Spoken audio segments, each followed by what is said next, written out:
In Cleveland, Ohio. This is the All Access Med School Admissions Podcast. Hello again, everybody. I'm your host, Christian Essman, and I'm the Senior Director of Admissions and Financial Aid here at CASE. Thanks for joining me, and it's a pleasure to be with you again. Hey, listen, in this episode, I'm deviating from the usual programming of chatting with another admissions person. At the time I'm recording this, it's in the middle of winter break. Applications are up like 17 to 18% around the country, and some of my admissions friends have told me that they're still swimming in applications, and I think that some of them are now taking a well-deserved short break. So think of this as kind of a bonus episode to hold you over until my next conversation featuring another medical school. So I'm pleased to bring you a rather entertaining and well, I guess in another word, fascinating conversation with my Dean of Admissions, Dr. Lena Maida, and another faculty member at Case Western Reserve University, Dr. Mark Griswold. As some of you may know, at our medical school, we've incorporated into our curriculum some really amazing technology from Microsoft called Hololens. Dr. Griswold provides the innovative guidance behind this project and helped develop an application that we use at CASE called Holoanatomy. So at our medical school, we have an immersive 2-week cadaver dissection boot camp, we call it informally, and that begins shortly after new first-year medical students arrive. Then following the cadaver dissection boot camp, anatomy instruction continues, and it's reinforced and augmented with physical examination, radiographic anatomy, ultrasound, and holoanatomy, which goes longitudinally across the next 2 years. So as you'll hear, Dr. Griswold, he's a great storyteller, and he takes us through how he learned about HoloLens and some of his eureka moments when he realized how HoloLens could be used practically in medical related things and non-medical related applications now and kind of in the future. The experience of HoloLens is kind of hard to describe to those who haven't put a headset on before, so I've put some links in the show notes to some YouTube videos that demonstrate what HoloLens can look like, but the experience is hard to capture in a YouTube video, but we've tried to do our best there. All right, let me tell you a little bit about my guest today. First, if you're a dedicated listener of this podcast, you'll recognize the voice of Dr. Lena Maida. She is a professor of radiology and a nuclear radiologist at the University Hospitals Cleveland Medical Center. When she's not in the clinic at University Hospitals, she's at our medical school, where she is the Associate Dean for Admissions and the leader of the CWRU School of Medicine Admissions Dream Team. In addition to her duties as the Dean of Admissions for our medical school, she's also currently the National Chair of the AAMC's Committee on Admissions. So I call her the Queen Dean, and more importantly, my friend. As I mentioned a moment ago, our featured guest is Dr. Mark Griswold. Dr. Griswold received his PhD in physics from the University of Würzburg in Germany and is currently the Pavey Family Designated Professor of Innovative Imaging. He's a professor of radiology at CWRU and University Hospitals at Cleveland.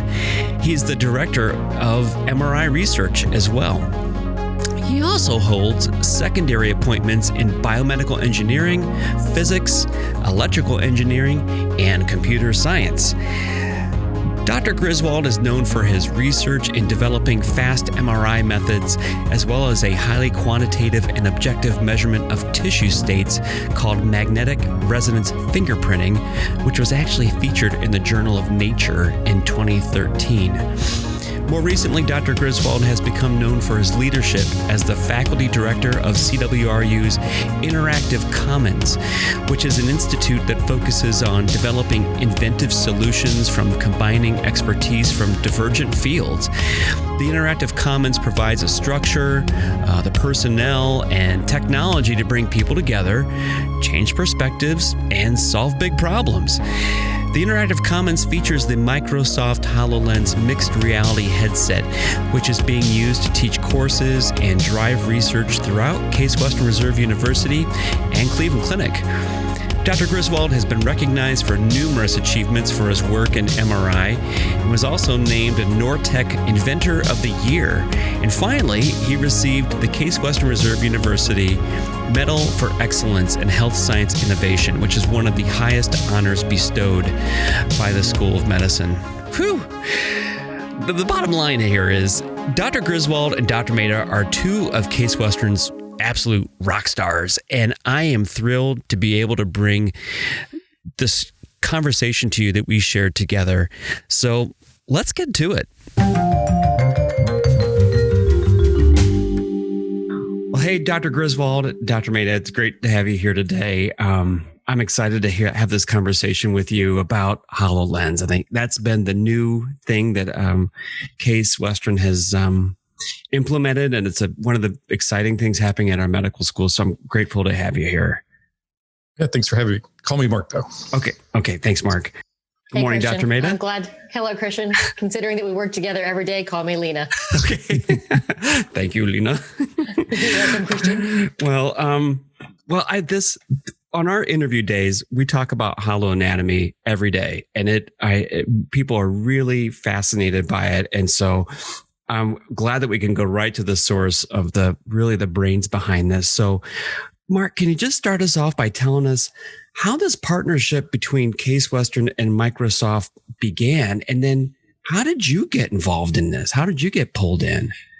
Well, maybe let me start on that end first. So we had started an institute on campus trying to look at the future of learning all the way back in 2013. This is called the Interactive Commons. For those who are interested, you can go to interactivecommons.org to check that out. I'll put a link in the show notes to that. Yeah. And this was meant to be a place to bring people together with diverse expertises and have them solve big problems. And so at the time, Barbara Snyder, who is our president, said, okay, here's your first job. Mark, you come from a radiology background, which is really looking at anatomy on a daily basis. And she said, look, we're building this new health education building, and we don't really want to put a cadaver lab in there. So can you figure out how to teach anatomy completely digitally? Okay. And so that was early 2014 when we started down that quest. And there's a group that had already been put together of anatomists and other people. And so we started meeting, we started looking at a lot of different types of technologies.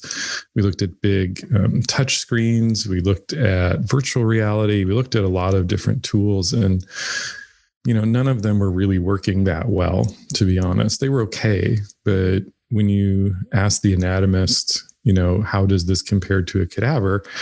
Everybody's solution was, well, it's not as good.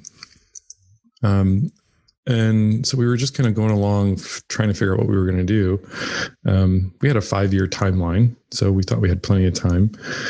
And then it was actually December 17th, 2014. So we're recording the day this. That will live in your memory. Yeah, exactly. We're recording this on December 18th. So wow. Yesterday was my 6-year holoversary, I call it.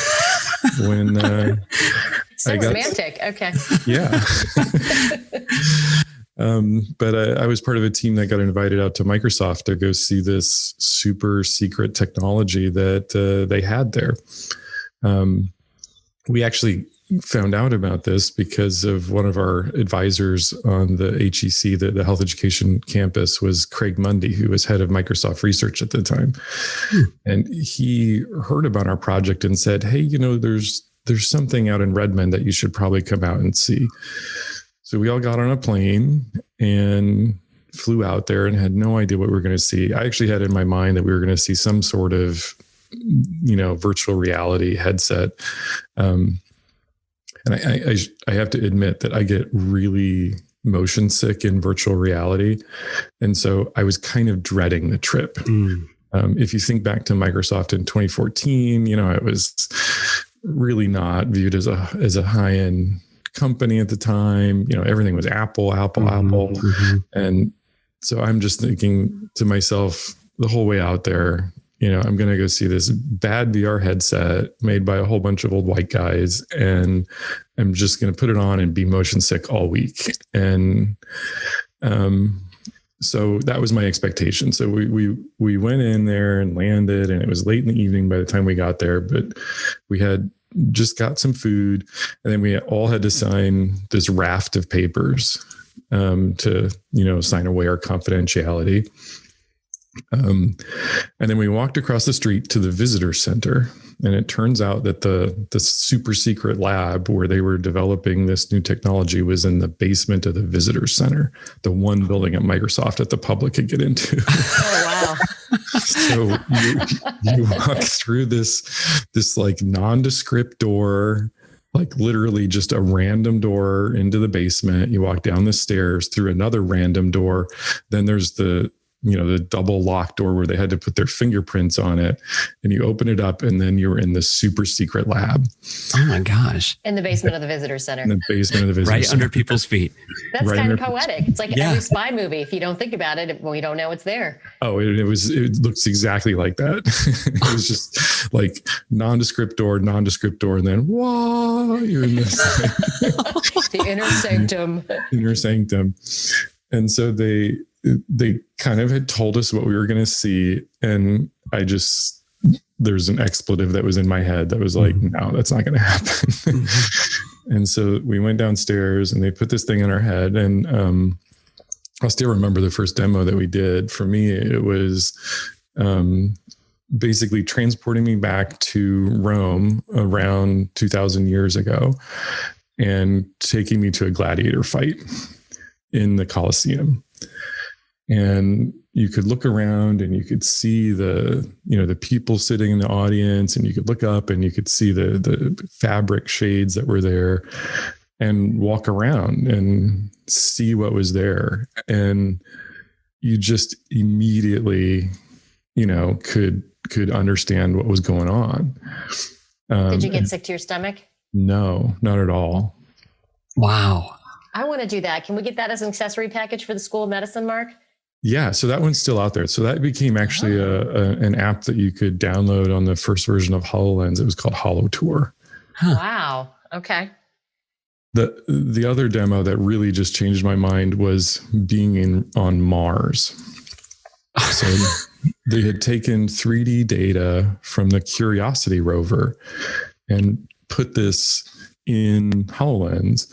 And so half of the room was on Mars, and the other half was in our real world. And maybe I should probably pause for a moment. I'm not sure if everybody understands what we're talking about. So yeah, like I was going to get to that, like how, like the basics of how it works and what do you see. But before we do, like how did you, so you came back to Cleveland, then you're like, hey guys, listen, we found something, or how did that go after that? Oh, we knew that before we left Redmond. So,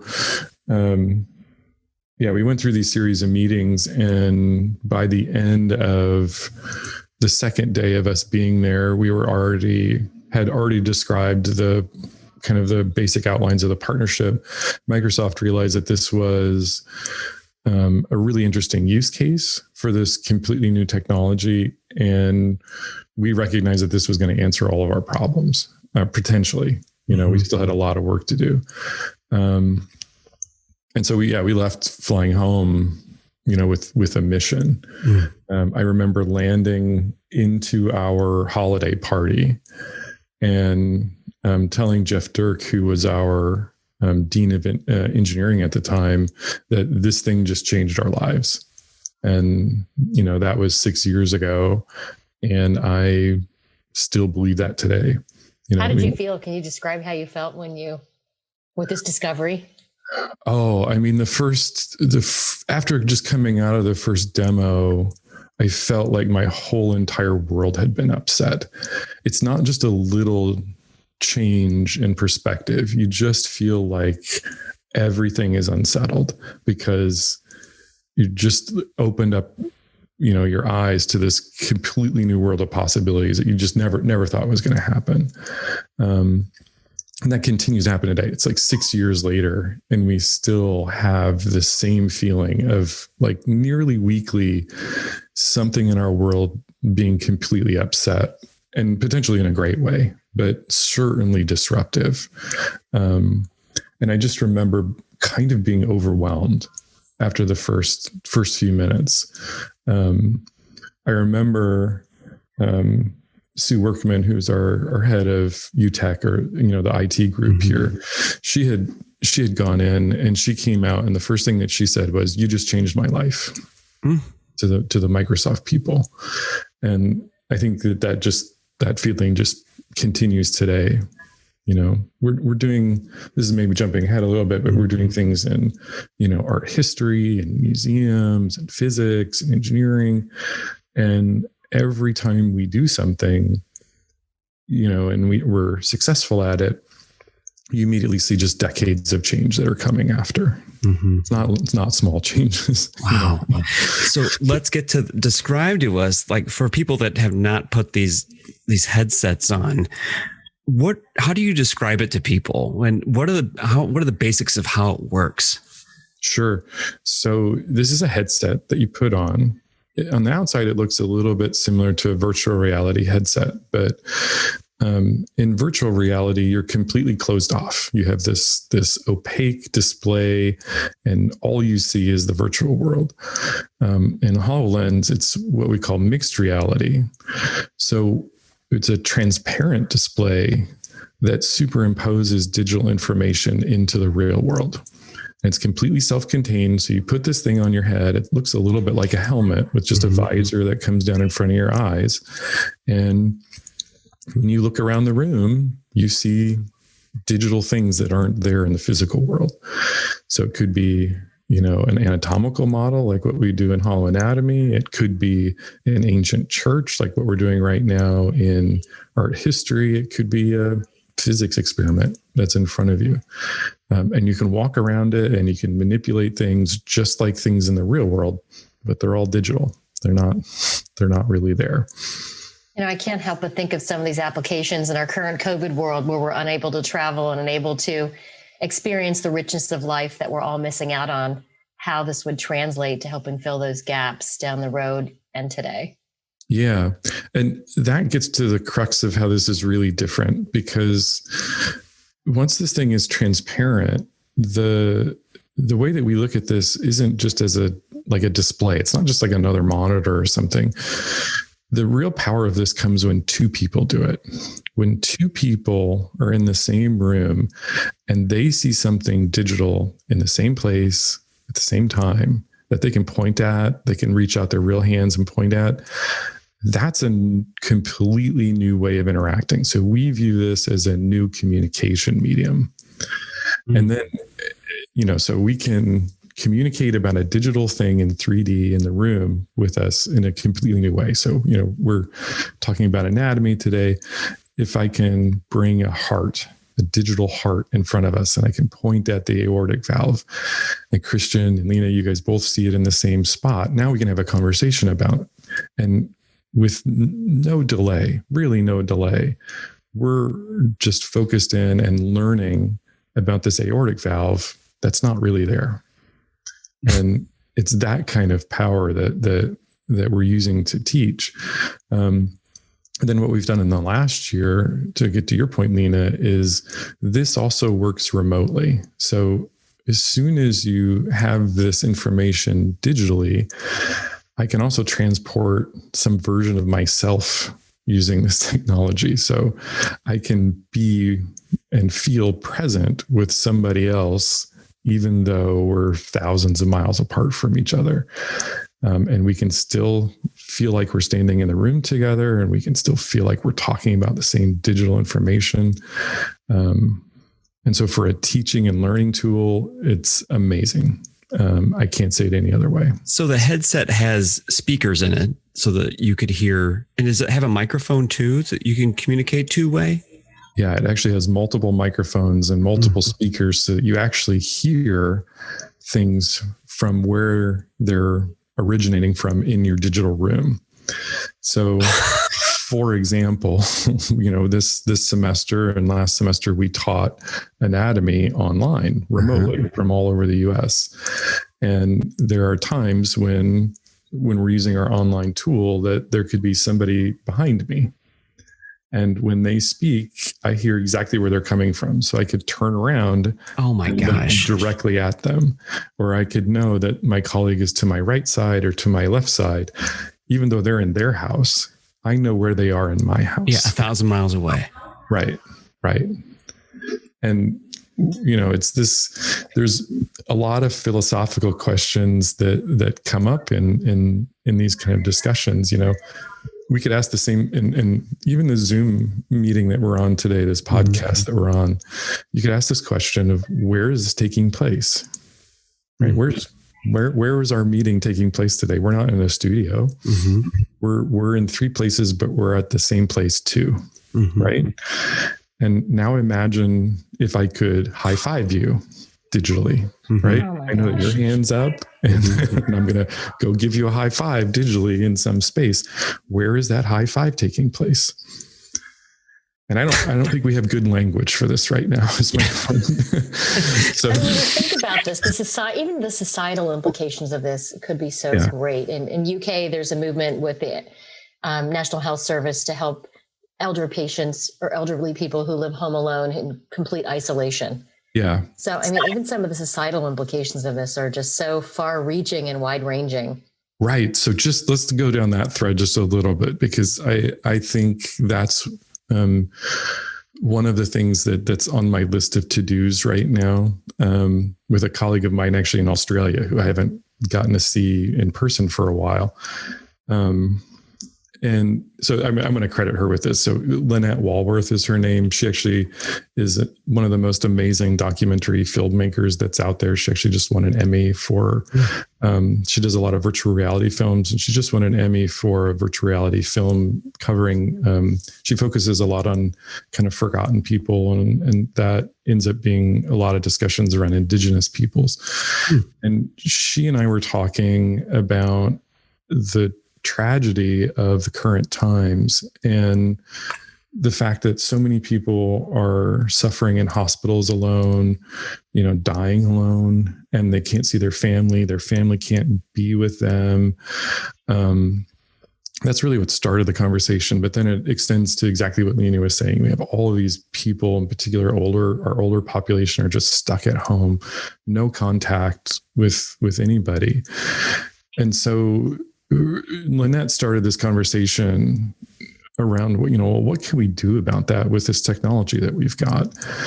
And we really got to thinking about, this idea of kind of co-presence with somebody when they're afar. So if I can hear, where somebody is in my room, and I can, high five them, and I don't, I can't touch them, but I can, get close. I can virtually touch them. I can turn and I can look at them. I can know that they're digitally sitting on a chair in my room, for example.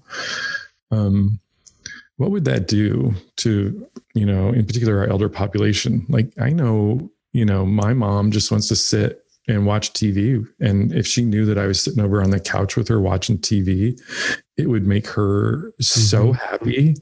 And I don't have to get on a plane to do that. I don't have to do anything. I just have to send her a headset, and I have a headset, and the technology is already there to do that. It's dumb, from a technological standpoint. But Lena, what you said, I think is exactly spot on. Just imagine what that would do to our society, in terms of connecting us and giving just a little bit of understanding to folks that are desperately in need of that right now. We're not even close to thinking about that right now, but this is just the question of just getting some headsets into people's hands. bandwidth is actually lower than most of what we're doing on Netflix and things like that. So it's not like it requires a lot of internet bandwidth or anything. Oh, wow. That's crazy. Really breathtaking possibilities. I mean, my elderly parents don't want to see us right now in the times of COVID, so we Zoom with them. It's better than nothing. But imagine if you had this mixed reality meeting together. Yeah. Where you can actually feel like you're in the room with somebody. Hanging out. Yeah. Hanging out. Exactly. And the thing is, like, when you're watching TV, you don't even think about it. You don't even necessarily interact with the other person as much, but you know that they're there. Oh, these teenagers, my daughter's friends will sit on Zoom. They'll sit on FaceTime together, watching TV and not even talking, because that's how they can be together in the time of COVID. So again, take that 63 steps up to a mixed reality experience. My gosh. Yeah. So, if I could bring it back down to where we kind of started, just imagine what that means for a classroom. So if I could be anywhere, right? And I'm actually impressed with how well I think the world is doing over Zoom and Teams and all of these kind of remote classroom things. It's far from ideal, but it's also working pretty well when you think about it. If those of us that were more, involved in this 10 years ago, that would have never worked this way. No, we would have been a mess. So miserable. The world would have come to a screeching halt in many ways, right? So at least we would have had people wearing masks a lot more, because they would have known that we wanted to, they would have been dedicated to getting this over. The motivations would have been very profound. Absolutely. Yeah. But anyway, I think that, we're already doing pretty well, and it's not that far to imagine that we're going to be able to do a whole lot better when we get these other technologies involved. So, mixed reality allows us to teach anatomy anywhere right now. That's what we've already shown. So our faculty members can teach anywhere on the planet. So just think about what that means for higher education. Right now, I'm at Case Western Reserve University, but I could be teaching people in England and India and China, anywhere. In South Sudan and educationally disadvantaged areas. Exactly. Anywhere like that. And all I have to do is get people a headset, and the phone bandwidth, or the internet that they've already got on their cell phones is enough to run this. So even just sticking with anatomy, over the last, in particular, 3 years, we've done a lot of studies to show that hollow anatomy is just as effective as learning in a cadaver lab, that students are actually learning faster in hollow anatomy by almost a factor of 2, and they're retaining knowledge significantly better. And so it's faster, cheaper, and better retention. That's kind of the solid gold for those of us teaching.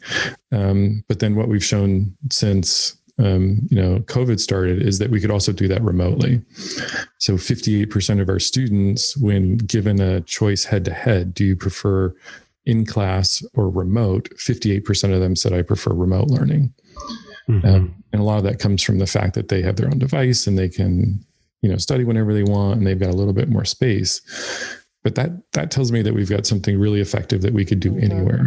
Because I imagine that response rate would be very different at a different school who didn't have the technology that we have. So it speaks volumes to what we're able to deliver. And you're absolutely right. When COVID hit, our curricular response team turned right around, and everybody got it going without missing much of a beat, truly. Yeah, we had 7 days to ship 185 HoloLenses out to all of our M1s. And that we also had to refactor all of the code so that it would run remotely. But the fact that we had this all in-house and that we had the experience allowed us to do that. So our first-year medical students didn't miss a day of class. It was amazing. It was truly awe-inspiring. Yeah, I remember seeing the emails of the first years that said, we're ready to go on Monday when you come back from spring break. Yeah, don't mess around. Just you got to train, but you're in class, so you don't get COVID vacation. Lena, I remember when this first came out, you were kind of skeptical. We had a day where we're going over to the interactive commons, and you're like, I don't know about this thing. I don't know. I was curmudgeonly, yes, because you're a clinician and you do anatomy every day. Like I'm a radiologist, which is sort of what the HoloLens is built on. Some of our imaging, right? And I went to a medical school a million years ago where we did literally 20 hours of dissection a week. And anatomy is my groove, man. That's what I do. And so, of course, I was unable to extrapolate my experience to what the future could look like. It's like, this is ridiculous. Mm-hmm. You got to dissect, and it's a rite of passage. And I was curmudgeonly and grouchy. And then we got to the interactive commons, and my experience was similar to the one that you described, Mark. I put the headset on, and my reality expanded, if you will. It was just mind blowing. I didn't know what to expect. It wasn't that, but it far exceeded anything I could have come up with in my own mind. And I started to realize, and we took a tour. I think there was a mock-up of the HEC. We took a tour of a galaxy. We looked at an organic chemistry molecule. And I mean, orgo, those sticks and balls you used in undergrad were like Paleolithic compared to walking through that model. And we left, and I was just, it sat with me for days. I just kept thinking about it. It was so powerful. And just the paradigm of switching from how we used to learn in the cadaver, it doesn't replicate the human body in many ways that you would feel in the operating room. The feel is different. The relationships look different. The cadaver has been preserved. It doesn't really simulate that live living human body as much as you had thought it would. And then just even the relationships, some of the small anatomic relationships, you still have to memorize because you can't see it three-dimensionally in the cadaver, and stuff gets mushed up with all the preservatives. And with the Hololens, the 3D rotation and the ability to add and subtract anatomic structures, you can actually understand the relationships. So you never really thought about anatomy as understanding. It always felt so much more memorization. And now this is understanding the interdigitation of the relationships and even the pathophysiology of why does a duodenal ulcer bleed more? Because the gastroduodenal artery is right there in proximity to the third portion of it. So I could go on for days. It was amazing. So yes, I walked in very curmudgeonly and grouchy, and I walked out transformed. Yeah. I love that. And that you hit on that word understanding too, which is so important to me and to the work that we're trying to do, because it does seem like it's, and this just, I'm speaking for the experience of what I see from the students, that they are learning in a different way because they are going for understanding. They are going for trying to, fit this together into a comprehensive picture instead of just memorizing a list. And our curriculum, sort of the foundation of our curriculum is translational learning. We are anti-gross memorization just for the sake of that. And this, again, understanding disease pathophysiology is so much easier with the HoloLens because you can understand the relationship. So to me, it's so much more translational, if you will, than dissecting cadaver. I mean, there's something to be said, the thorax, the belly, there's some large anatomic structures that are high yield, but even the time it takes to dissect head, neck, pelvic floor, it's the learning that comes out of that the ratio is so low compared to the output in. So, we have the 2-week the gross dissection boot camp at the beginning that we look at those big areas that are, some students don't want to dissect, but when it comes down to it, the actual learning with the HoloLens I can see the efficacy of it. Yeah. Can I just build on that? So what we're doing in the anatomy program isn't just HoloLens. It's not just holo anatomy. So because the students are able to learn faster, we now get to do 2 other things. We get to do radiology, which is how most doctors see anatomy. And then we get to do physical diagnosis, which is the other way. And both of those are happening in living people, which I don't know about you, but I care about my doctor being able to treat living people, not necessarily dead people. I'm a fan. Yeah. Yeah. I like living. And so I think that is just another side benefit of having holoanatomy in the curriculum. It's faster. We don't have to spend all this time dissecting. Students are understanding things better. And then I also think because they're going for understanding, not for memorization, when you go over to radiology, which is happening in, the same kind of time proximity, right? We rotate in a 2-hour block between holoanatomy, radiology, and physical diagnosis. It just integrates all that knowledge in a way that I think is going to be really powerful for those students going out into the world. Mm-hmm. I wanted to ask you, Mark, what are the reactions? What surprised you, or what surprises the faculty and students when you're in the room and you see them? You've experienced this from the beginning, and then you see the students putting these on. What's that look like? What do you see? So I never get bored with seeing people put on HoloLens for the first time. Been doing this now for 6 years, and every time, I mean, we've done, I think, over 4,000 demos for HoloLens. Oh my gosh. And every single time it is still just the best experience, because it just takes people away from their everyday reality. And I think it's mind blowing for 99% of the people out there. There's 1% of sociopaths that are out there, or some fraction that just look at it. That could be a good personality screening tool. Did you like HoloLens or not? It really is. We talk about this all the time. So there's this thing that happens that when you have this body in front of you, it really quickly, within a minute, starts to become real in the room with you. So we do this thing, and this will really reveal a little bit, but we have people walk from the front side to the back side of the model. And I think we've had 1 or 2 people through all those years walk through the guy because he immediately, even though he's just made out of light that's being projected on your retina, he becomes this real thing in the room, and you walk around him. And it takes a sociopath to just walk through somebody else. They do exist, but happily only 1 or 2 out of the 4,000. But yeah. Oh gosh. Has the mindset changed in any way from the original introduction to its current implementation? Yeah. I mean, we spent the first, I still think we're trying to adjust how we teach, but we've gone through really pretty drastic changes in terms of how we teach and how students are using this the best. I think that, we started with nothing, right? We started with very prototype hardware. It barely had an operating system on it.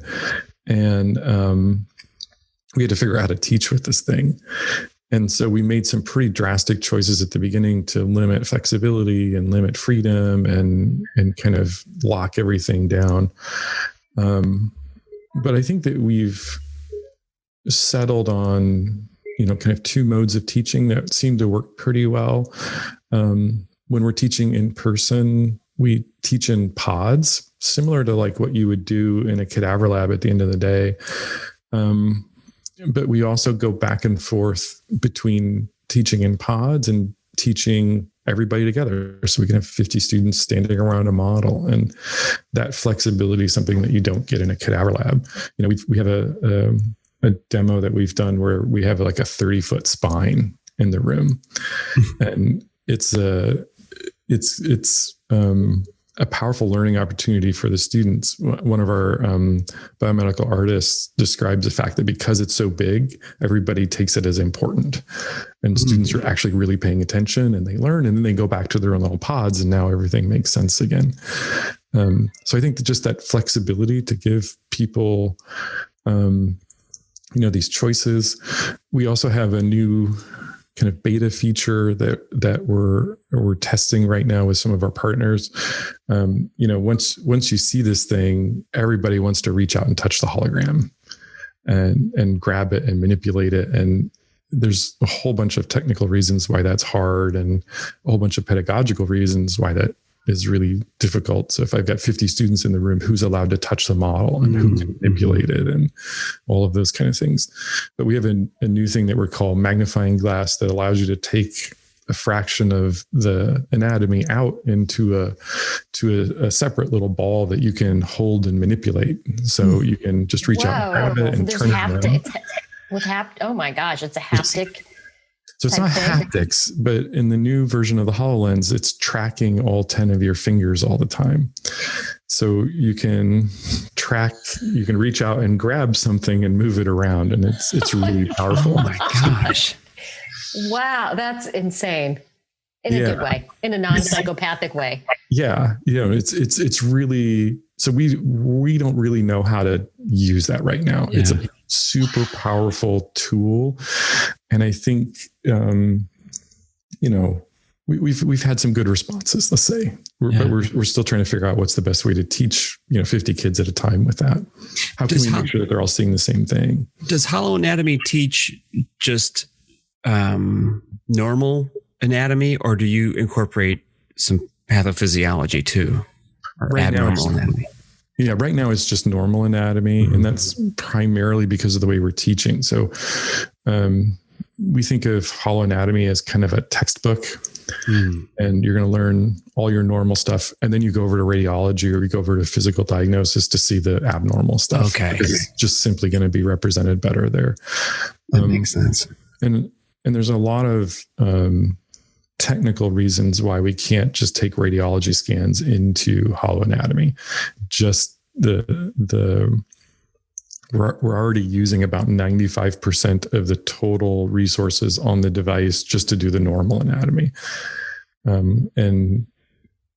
So right now we're limited, but when we look out, 5 years from now and we have new technology and better performance, we're certainly going to be able to take radiology into the device as well. And so now we could start seeing, disease processes, start planning for more advanced kind of surgical procedures, things like that. Mm-hmm. Case Western is the first school in the country to incorporate this technology into a medical school curriculum. Have you received interest from other schools interested in holoanatomy, wanting to adopt it potentially? Yeah, we've already announced, I think, 7 partners that are public. These include places like Oxford University in England, which is the #1 anatomy program in the world. They visited multiple times and are going to be teaching here in just a few weeks, actually. Northwestern in Chicago is using it. There's some new medical schools that have also adopted it. California Health Sciences has been teaching already for about a year with it. Every one of their medical students has a HoloLens, and they're learning all the time. TCU has also been teaching. And then one of our actually very first partners is Finger Lakes Community College in upstate New York.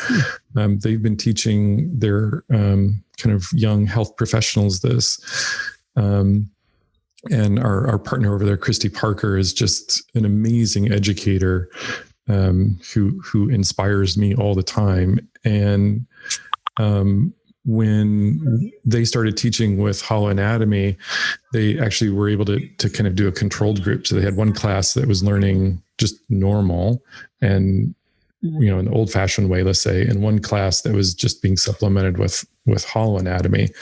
And the class that was learning in holoanatomy averaged almost a whole letter grade better scores in their anatomy and physiology courses that use this holoanatomy as compared to the other group. And I will say that it was probably more than that because they actually had a whole bunch of students max out at 100% on their test. Wow. And so, I think that to me is just an amazing example of, we were talking about opportunity earlier, Lena. You brought up, Sudan. There's millions of students who have no ability to learn in a cadaver lab. The folks at Finger Lakes Community College, it's millions of dollars a year to run a cadaver lab normally, and there's just not practical for them. They made the investment to buy some hardware and teaching in holoanatomy now. And now I think their students are learning, the anatomy just like our med students are. And I think that's, again, totally new opportunity. What's going to happen with those kids when they go out into the world, Yeah. What about, what do you see this as the strengths and areas of growth for this tool? So I think it's going. We had Governor John Kasich was here a couple of years ago, and he came in and, like a lot of politicians, he was not really interested in being there that day and didn't really know why he was visiting our lab and just wanted to get it over with. And he came in, and I told him, "We're going to show you a technology that is going to change every job in America." And he just went, "Yeah, whatever. Let's just do this, crazy man." And so we did the demo, and he had that same reaction that Lena was talking about and that I was talking about of just being blown away. And he sat down afterwards and he said, "Okay, what do you need?" Wow. And So again, like 10-minute demo changes your whole life. So, we're primarily talking about medicine today. We're starting in anatomy, which is the root of medicine, right? It actually predates what we call medicine a little bit. So we've got all of our medical students who are learning anatomy with this digital 3D tool. I can promise you that when they go into the OR, they're going to be looking at the surgeons that are there and looking at these static 2D MR and CT images on the wall. And they're going to say to themselves, why in the world am I not looking at this in 3D superimposed on this patient so that I can understand what is going on in this surgery? And we're already making progress in that area. We've done some work with Cameron McIntyre and some of our surgeons, both here in Cleveland and in LA and in Houston, to do things like stereotactic neurosurgery planning. So these are the types of surgeries include things like placement of deep brain simulators down deep in the brain, or SEEG. So these big EEG arrays that are used to detect epilepsy. This, even just putting a deep brain stimulator in, you have to drill a hole in somebody's skull and shove basically like a straw down and hit a place in the brain that's about the size of a grain of rice. And you have to do that without hitting critical brain structures, without hitting blood vessels, without hitting all of these, core structures. And that takes hours and hours and hours to do for our skilled physicians looking at MR scans and CT scans today. We've already shown that we can dramatically speed that process up using HoloLens kind of surgical planning. And when you go to SEEG type planning, where you have to put in 14 or 20 of these electrodes at a time, these are team-based things that take days normally. Normally they fly to one place, they get a team of physicians together. That's obviously not happening very easily in COVID times. But we just recently did a SEEG plan for a young girl who was down in Houston. And the team that did it was here in Cleveland, out in LA, and in Houston, all in this kind of virtual planning environment in HoloLens. And so that surgery has actually already happened, and we're awaiting the outcome of that. I haven't heard back yet, but it's just the kind of thing that's happening now.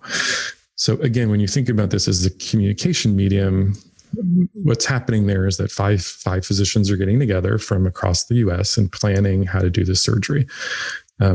So you can just imagine this going into the OR for every kind of surgery. We're also doing, immense amounts of telemedicine now over Zoom. Well, let's just imagine when I can transport myself into somebody else's room. Just imagine what kind of telemedicine I can do. I could, bring in a consult from LA to Cleveland, and they don't have to get on an airplane. I just dial them up just like I do on Zoom, and I can sit with somebody. Yeah, they're sitting in the room. Yeah. I just think that and actually, Lena, I can ask you this. I know you do PET, but how often are you talking to surgeons and other physicians as you're in the reading room, trying to explain what's in the image? A couple times a day. Well, just scroll to the next image. No, not that image. Scroll to the next one. No, you're not seeing it. Well, that's not, it's a lot gets lost in translation. Right. And a lot of it is even worse when you imagine translating it down to the surgical residents who are sitting with that surgeon or maybe looking over their shoulder trying to see this thing. Well, and there's still the problem of they have to translate that 2D image that's on the screen to the 3D picture of what's actually inside the person's brain, right? That's why you're a radiologist, because you have a natural ability, I would guess, to do that. Same thing, people who can understand the complex structures in the brain, we call those people neurosurgeons because they can understand and guess those, how those structures all relate to each other. It doesn't come naturally to people looking at 2D images. It's just not. But if we're able to take those images and make them 3D so that they're all same scale, everybody's seeing them the same orientation and really looking like that person's body, I think all of us are going to be able to understand it in a different way, which I hope will lead to better decision making. And that extends to the patient. How often are we sitting and talking to patients about these procedures, and they actually have no real idea what's going on. They're just like, I'm going to trust you, doctor, even if they're not saying that out loud. Saying I'm going to trust you, but they don't fully understand what's happening to them. And we can debate whether that's a good thing or not, but I prefer to be educated as to what's going on. So now I could put a patient next to their model, and I could, or maybe it's a generic model, and I can fully explain a procedure that's going to happen to them, which I think will lead to hopefully better decision-making if we do it right on the part of the patient. Fascinating. Wow. That's the only word I could think of right now. Actually, can I add another little anecdote around this? Just talking about the patients, because I think that there's a lot of power that could come from that. So this has come out publicly, so it's not something that I would normally be very concerned about HIPAA, but Craig Mundy's wife actually ended up having to go through a really complex cancer surgery, and she's doing really well now. But Craig had emailed me and said, "Hey, can we put together a model of this?" This was really early on in our HoloLens work, and so I said, "Yeah." And I personally did this with a couple partners of mine, and we spent about 40 hours making a surgical plan for this, because it was a mess. And we sent some HoloLenses out to her surgical team, and Craig has a recording of this. It ended up being like a 23-hour surgery. It was really complex. Wow. Two surgical teams. It was one of those. And the physicians, when I talked to them after, they had two teams, they talked about the fact that they all felt like they were on the same page.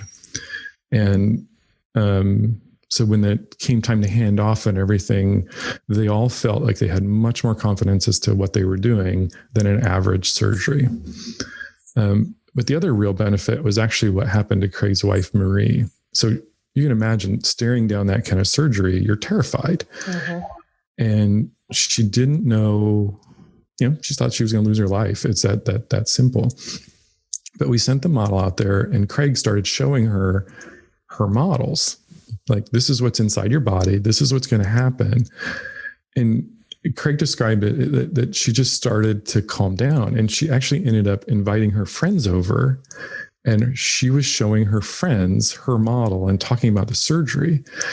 And everybody who I talked to about this just described how her anxiety went down and down and down to the point where she was almost proud of, like, look at this thing I'm going to do. And so everybody described that she showed up that day at surgery and just like, yeah, I know what I'm doing. Let's go. I'm good with this. I'm good. Let's go. And if you look at all the studies that have been done on this, outcomes are dramatically better when patients have less anxiety going into these procedures. So when you, here's a thing where there's a clear improvement in outcome by reduction of anxiety, right? Scientifically proven. So why aren't we doing that all the time? Let alone improve surgical outcomes, right? Where that's what I mean. Yeah. Unexpected has been defined. So the patient side, the clinical side, and the synergies of both are remarkable. Yeah. So Marie's surgery was faster than what they expected. And her recovery, she was on vacation 3 weeks later. Oh my goodness. Oh, wow. She's doing phenomenally well. And, it may have happened already, by itself, but just the thing that I love is just how her mental state changed just by seeing something in 3D with her and her friends, Amazing. And we always talk about the import of building the partnership between the patient and the care team. And this is an exemplar of what that could look like. Yeah, exactly. So I'm just super happy that we were able to do that. And again, it was 40 hours for one surgery, which is just a lot for everybody. But we're working towards a world where that's just what's happening. So I'm really hopeful that just in this narrow area of, oncology, surgery, or these kind of procedures that we should be looking at better outcomes all around. We're just getting started. Yeah. Amazing story. Yeah.